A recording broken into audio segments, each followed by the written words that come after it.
Bismillah ar-Rahman ar-Rahim. Alhamdulillahi Rabbil Alameen. Wa salatu wa salamu ala ashrafil anbiya wal mursaleen. Muhammadur Rasulullah sallallahu alayhi wa ala alihi wa sahbihi wa sallam tasliman kathiran kathira. From Mabadu, my brothers and sisters, just a quick reminder of these, or something which is very important to do in these nights. Today here in America, it's the 25th night of Ramadan al-Kareem.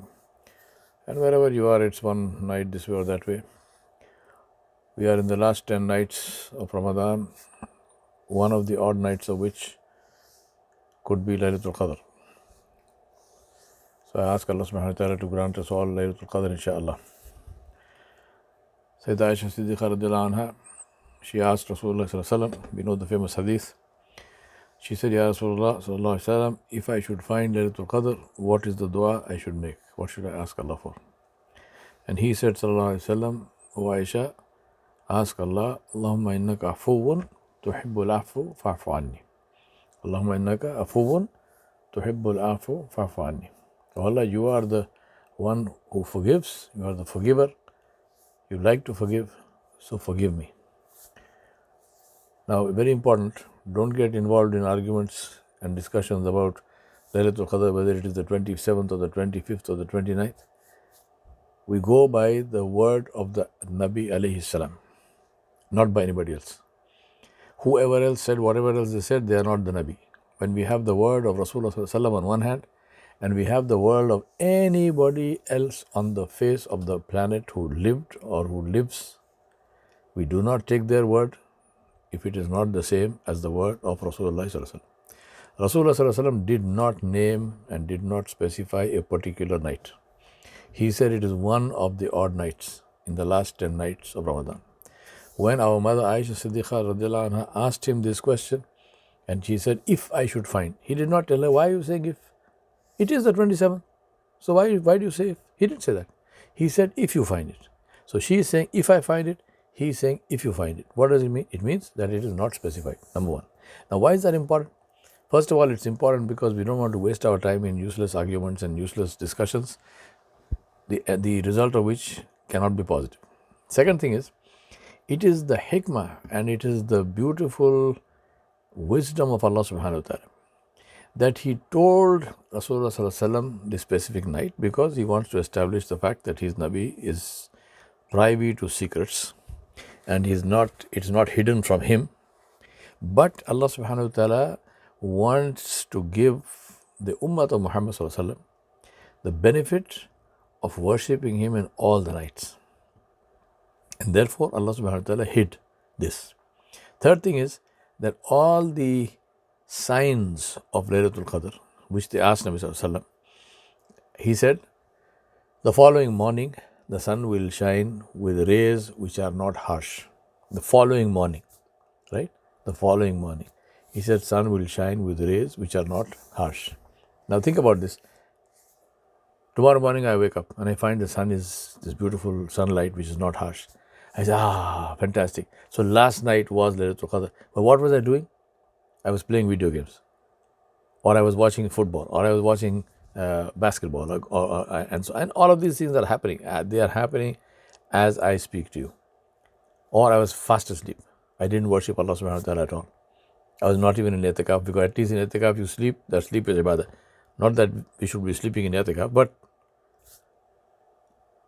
so big deal. So now for me, this is last night. But the night is gone. So what's the good of knowing that on the following day? Third thing is that when the Sahaba and others, when they mentioned and they said we saw these signs, what they're saying is that particular night in that time, whether it was 7th century or 9th century or whatever century, according to their assessment, could have been Laylatul Qadr. It does not override and supersede the statement of the Nabi sallallahu alaihi wasallam to say that it is hidden. So don't get into arguments. What must you do? Make dua.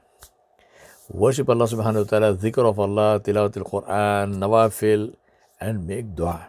This is the time to make dua in this night. And what must you make dua for? Pick the thing that you think is impossible and ask Allah subhanahu wa ta'ala. Because Allah subhanahu wa ta'ala told us about the du'as that his Anbiya alayhi salam made to him. And they look like they are impossible because Zakaria alayhi salam's dua, right? If you take Surah Maryam, the opening ayat, Allah subhanahu wa ta'ala actually taught us how to make dua. And nida and khafiya, quiet voice, not screaming, Ya Allah, Ya Allah, no. Quiet voice, in salah, in his mihrab. And what is he doing?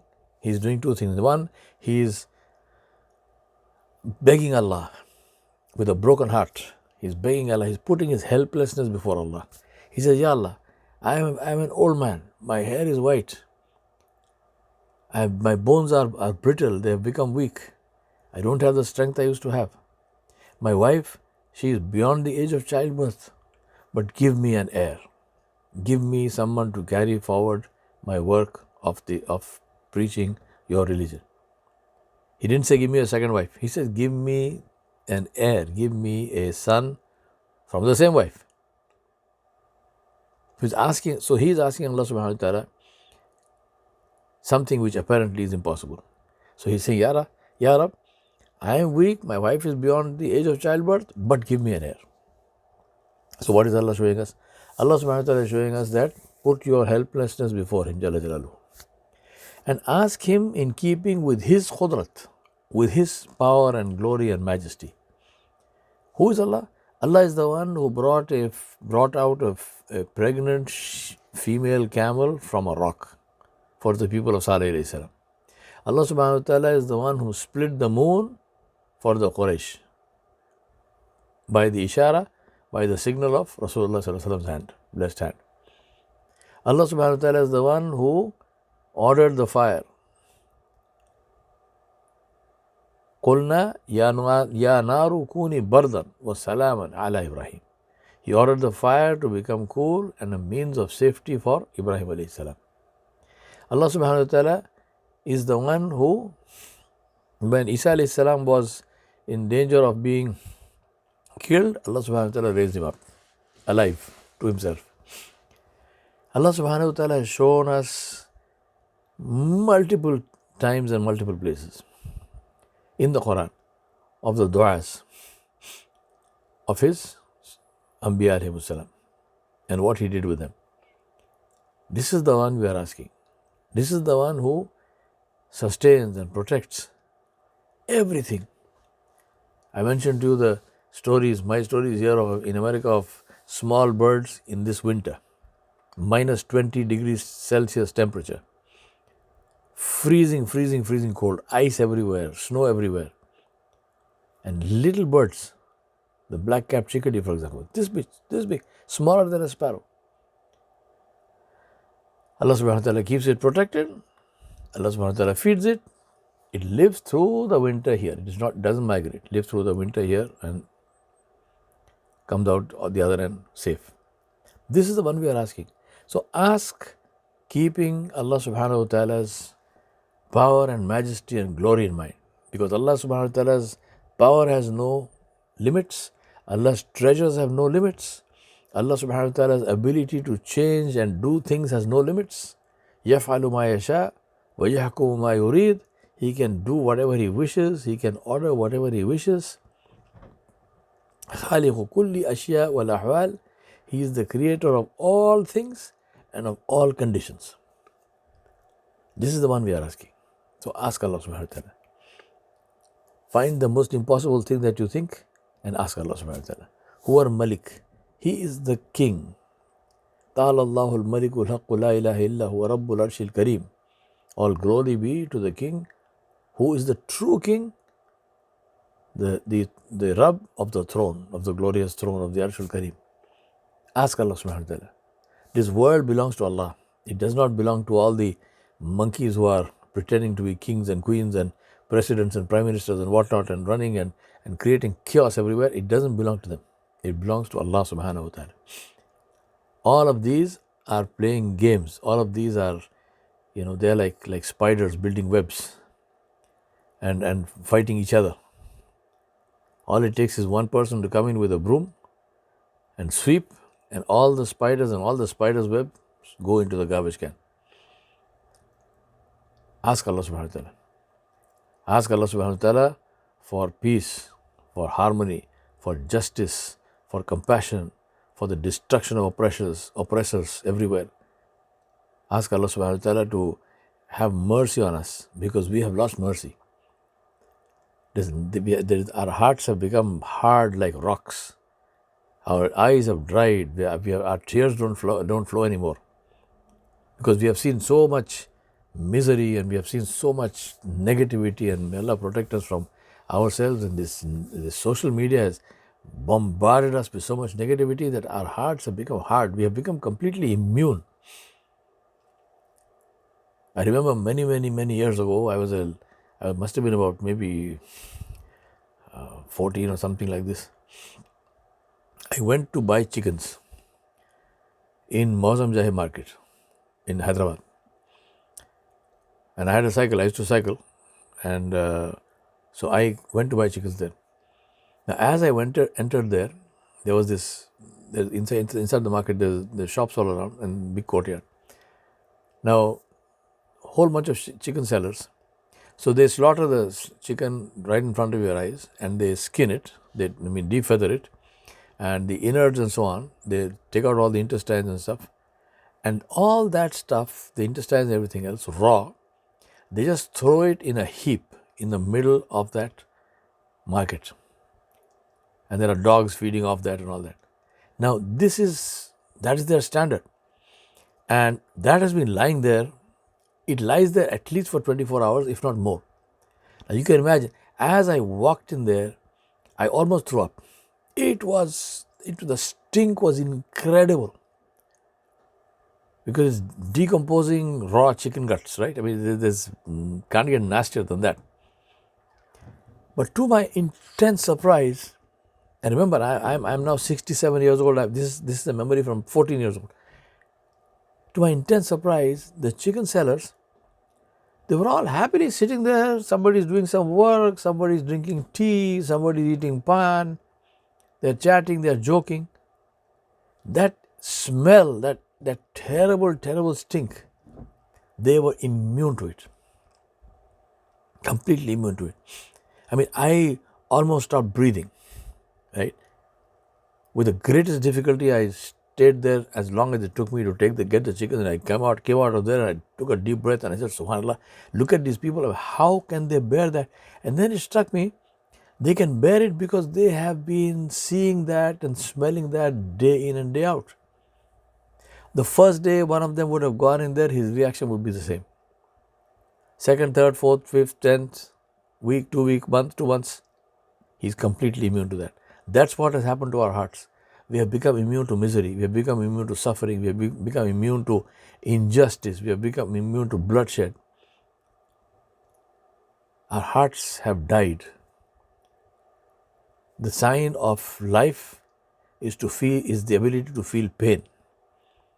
When a patient, doctors, of course nowadays they have scans and whatever, but usually when they check to see if a patient is dead, they do something to they poke it with a needle or something, they poke the hand or foot or something, or they open the eye and they touch the pupil. And if there is no reaction to pain, then they say, okay, patient is dead. It's not a question of, do you recognize somebody, or if they come and tell you a joke, are you laughing, or no. Were you able to speak? No. The ability to feel pain is the final sign of life. As long as we have the ability to feel pain, you are alive. When the ability to feel pain goes, you are dead. You are pronounced dead. That has happened to our hearts. Our hearts no longer have the ability to feel pain. And that is why Rasulullah told us that this ummah is like one body. When one part of the body aches, the whole body feels the pain.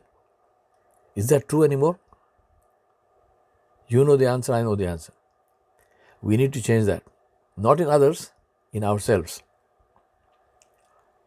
Let's look at ourselves. That's the only thing which Allah gave in our control, which is ourselves. So in these nights, make lots and lots of dua. Ask for the impossible. And all the stuff I told you is impossible. And of course, in your own personal lives, whatever is going on, ask Allah subhanahu wa ta'ala to help you and to cure that. Ask Allah subhanahu wa ta'ala Jalla Jalaluhu to accept your du'as with khair and afiyah, and to give you more from His generosity and grace. And please make dua for me as well. make lots and lots and lots of dua.